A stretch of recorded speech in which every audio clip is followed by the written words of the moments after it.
ವೇಳೆ ಈಗ ನೀರು ಬಿಟ್ಟರೆ ರಾಜ್ಯದ ಪರಿಸ್ಥಿತಿ ಹೇಗಿರುತ್ತೆ ಅಂತ? ಯಾಕಂದರೆ ಬರಗಾಲ ಎದುರಾಗಿದೆ, ತುಂಬ ಬರಗಾಲ ಎದುರಾಗಿದೆ, ರೈತರು ಸಾಯೋಂಥ ಪರಿಸ್ಥಿತಿ ಬಂದಿದೆ, ಬೆಳೆ ಇಲ್ಲ, ಸಾಕಾಗಷ್ಟು ಈಗಾಗಲೇ ಊರು ಬಿಟ್ಟು ವಲಸೆ ಹೋಗೋಂಥ ಪರಿಸ್ಥಿತಿ ಬಂದಿದೆ.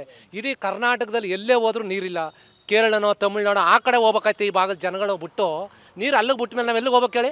ಕುಡಿಯೋಕ್ಕೋಸ್ಕರನಾದ್ರು ಅಲ್ಲಿಗೆ ಹೋಗ್ಬೇಕಾಗುತ್ತೆ ತಮಿಳ್ನಾಡಿಗೆ. ಅದನ್ನು ದಯವಿಟ್ಟು ರಾಜ್ಯ ಸರ್ಕಾರ ಇದನ್ನು ಮುನ್ನೆಚ್ಚರಿಕೆಯಾಗಿ ಎಚ್ಚೆತ್ಕೊಂಡು, ಗುರುಸ್ವಾಮಿ ಅನ್ನೋರೊಬ್ಬರು ಕಬಿನಿ ಡ್ಯಾಮಲ್ಲಿ ಬಿದ್ದು ಸತ್ರು ಗೊತ್ತಾ? ಒಬ್ಬರು ಸತ್ರು ಡ್ಯಾಮ್ ನೀರು ಬಿಟ್ಟು. ಅದೇ ಪರಿಸ್ಥಿತಿ ಈಗಲೂ ಸಾಯೋಕ್ಕೆ ಪರಿಸ್ಥಿತಿ ಜನ ರೈತರು ನಿಂತಿದ್ದಾರೆ.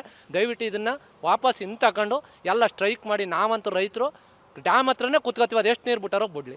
ನೋಡಿ ಅರ್ಥ ಆಗ್ತಾ ಇಲ್ವಾ ಅಂತ? ಯಾಕಂದರೆ ಕುಡಿಯೋ ನೀರು ಕೇಳ್ತಾ ಇದ್ದಾರೆ ಜನ, ಯಾಕೆ ಅರ್ಥ ಆಗ್ತಾ ಇಲ್ಲ ಅವ್ರಿಗೆ ಅಂತ? ಸ್ವಾಮಿ, ಇದು ಇವತ್ತು ಸಮಸ್ಯೆ ಅಲ್ಲ. ರಾಜಕೀಯದವರು ಅವ್ರವ್ರ ಲಾಭನ ಅನುಸರಿಸ್ಕೊಂಡು ಬೆಳೆಯೋಕ್ಕೋಸ್ಕರವಾಗಿ ನಮಗೆ ಮೇಲ್ನೋಟಕ್ಕೆ ಮತ್ತು ಕರ್ನಾಟಕ ಮತ್ತು ತಮಿಳುನಾಡು ರೈತರುಗಳಿಗೆ ಇಲ್ಲಿ ಮುಖ್ಯಮಂತ್ರಿಗಳು ಮಾಡ್ತಾರೆ, ನಾವು ನೀರು ಕೊಡಲ್ಲ ಅಂತ ಇವರು ವಾದ ಮಾಡ್ತಾರೆ. ಅವರು ನಾವು ನೀರು ತಗೋಬತ್ತೀವಿ ಅಂತ ಅವರು ವಾದ ಮಾಡ್ತಾರೆ.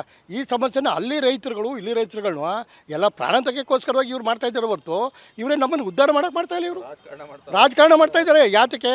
ಓಟಿನ ತಮ್ಮ ಅನುಕೂಲಕ್ಕಾಗಿ ಮಾಡ್ತಾಯಿದ್ದಾರೆ. ಇದನ್ನು ಗಮನಿಸ್ಬೇಕಾದ ಯಾರು?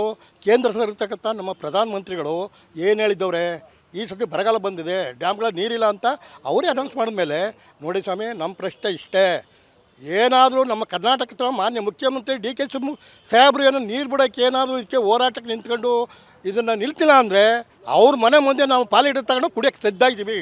ಇದು ಸತ್ಯಸಿದ್ಧ. ಮೈಸೂರು, ಪಾಂಡುಪುರ, ಬೆಂಗಳೂರು ಮತ್ತು KRS ಎಲ್ಲ ಜನಗಳು ಎಷ್ಟು ಲಕ್ಷ ಜನ ಇದೆ ಇಲ್ಲಿ. ನಮ್ಮ ಮುಖ್ಯಮಂತ್ರಿಗಳಿಗೆ ಗೊತ್ತಾಗಬಾರ್ದು ಇದು? ನಾನು ಹೆಂಗಪ್ಪ ಇಷ್ಟು ಲಕ್ಷ ಜನ ಇದೆ, ನಾವು ಸ್ವಾಮಿ ಬೆಳೆ ಬೆಳೀತಾ ಇಲ್ಲ, ದನ ಕುಡಿಸ್ಕೊಂಡು ನೀರು ಕುಡಿಯೋಕೆ ಅಷ್ಟೇ.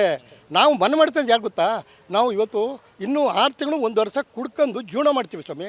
ನಾವು ಬೆಳೆ ಬೆಳೆದಿದ್ರೆ ಕಳಿಸ್ರಿ, ಕೇಂದ್ರ ಸರ್ಕಾರದಿಂದ ಸಂಬಂಧಪಟ್ಟ ಅಧಿಕಾರಿಗಳು ಕರೆಸಿ. KRS ಎಷ್ಟು ನೀರಿದೆ, ಮೆಟ್ಟೂರು ಡ್ಯಾಮಲ್ಲಿ ಎಷ್ಟಿದೆ, ಮೆಟ್ಟೂರು ಡ್ಯಾಮಲ್ಲಿ ಎಷ್ಟು ಜನ ಭತ್ತ ಬೆಳೀತಾವ್ರೆ, KRS ಡ್ಯಾಮಲ್ಲಿ ಎಷ್ಟು ಜನ ಭತ್ತ ಬೆಳೀತಾವ್ರೆ, ವೆರಿಫೈ ಮಾಡಿರಿ. ಸರ್ಕಾರಕ್ಕೇನು ಅಧಿಕಾರಿಗಳಿಲ್ವಾ, ತಜ್ಞರಿಲ್ವಾ? ಅವರು ಇವರು ಸೇರಿ ಕರ್ಸಪ್ಪ. ಯಾಕೆ ಸ್ವಾಮಿ ಇವೆಲ್ಲ ನಾಟಕ ಆಡ್ತೀರ ನೀವು? ಈ ನಾಟಕ ಎಲ್ಲ ಬಿಟ್ಬಿಡಿ. ಮೈಸೂರಿನ ಮತ್ತು ಪಾಂಡುಪುರ, ಮಂಡ್ಯ, ಮಳವಳ್ಳಿ ಈ ಜನಗಳ ಬದುಕು ಕುಡಿಯಲು ನೀರು ಬೇಕಾಗಿ ಬಂದರೆ ಸನ್ಮಾನ್ಯ ಮುಖ್ಯಮಂತ್ರಿಗಳು ಇದ್ರ ಬಗ್ಗೆ ಹೋರಾಟ ಮಾಡಲೇಬೇಕು.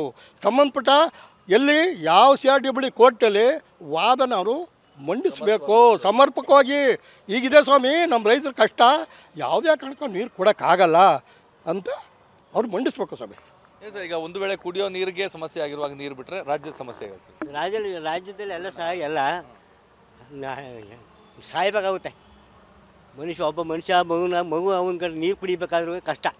ಆ ಟೈಮಲ್ಲಿ ಈ ರೀತಿ ಮಾಡೋಕ್ಕೆ ಹೋದರೆ ಏನಾಗುತ್ತೆ? ಅದು ಸಮಸ್ಯೆ ಸರ್. ಈಗ ಇದಕ್ಕೆ ಚುಂಚನಕಟ್ಟೆ ಕಟ್ಟೆ ಇದೆಯಲ್ಲ, ನೀರು ಬರ್ತಾಯಿದೆ, ಕಾಲುವೆ ಬಿಟ್ಟವ್ರ ಅಲ್ಲಿ ಬಿಡಬಾರ್ವಾ? ನಾವು ಸಾಲಿಗ್ರಾಮ ತಾಲೂಕು ನಮ್ಮದು. ಹಾಂ, ರೈತ ಸಮಸ್ಯೆ ಇದೆ ಸರ್. ಇದು ರೈತರ ಒಟ್ಟಾರೆ ಅಭಿಪ್ರಾಯ. ಯಾವುದೇ ಕಾರಣಕ್ಕೂ ತಮಿಳುನಾಡಿಗೆ ನೀರನ್ನು ಬಿಡಬಾರ್ದು. ನಾವು ಬೆಳೆಗಳಿಗೆ ನೀರನ್ನು ಕೇಳ್ತಲ್ಲ, ಕುಡಿಯೋದಕ್ಕೆ ನೀರನ್ನು ಕೇಳ್ತಾ ಇದ್ದೇವೆ. ವೈಜ್ಞಾನಿಕವಾಗಿ ಬಂದು ಇಲ್ಲಿ ಪರಿಶೀಲನೆಯನ್ನು ಮಾಡಿ ನಮ್ಮಲ್ಲಿ ನೀರಿದ್ರೆ ಖಂಡಿತವಾಗಿ ಬಿಡೋದಕ್ಕೆ ನಾವು ಸಿದ್ಧರಿದ್ದೇವೆ. ಈ ಒಂದು ವಿಚಾರದಲ್ಲಿ ರಾಜಕಾರಣವನ್ನು ಮಾಡಬೇಡಿ ಅನ್ನೋ ಒಂದು ಎಚ್ಚರಿಕೆಯನ್ನು ನೀಡ್ತಾ ಇರುವಂಥದ್ದು. ಒಂದು ವೇಳೆ ರಾಜ್ಯ ಸರ್ಕಾರ ನೀರನ್ನು ಬಿಡೋದಕ್ಕೆ ಮುಂದಾದರೆ ಜಲಾಶಯದ ಬೀಗವನ್ನು ತೆಗೆದುಕೊಳ್ತೇವೆ, ನಾವೆಲ್ಲರೂ ಸಹ ಪ್ರಾಣವನ್ನು ಕೊಟ್ಟು ನೀರನ್ನು ಉಳಿಸ್ತೇವೆ ಅನ್ನೋ ಒಂದು ಎಚ್ಚರಿಕೆಯನ್ನು ನೀಡ್ತಾ ಇರುವಂಥದ್ದು. ಕ್ಯಾಮ್ರಾ ಪರ್ಸನ್ ಜೀವನ್ ಜೊತೆ ರಾಮ್, TV9 ಮೈಸೂರು.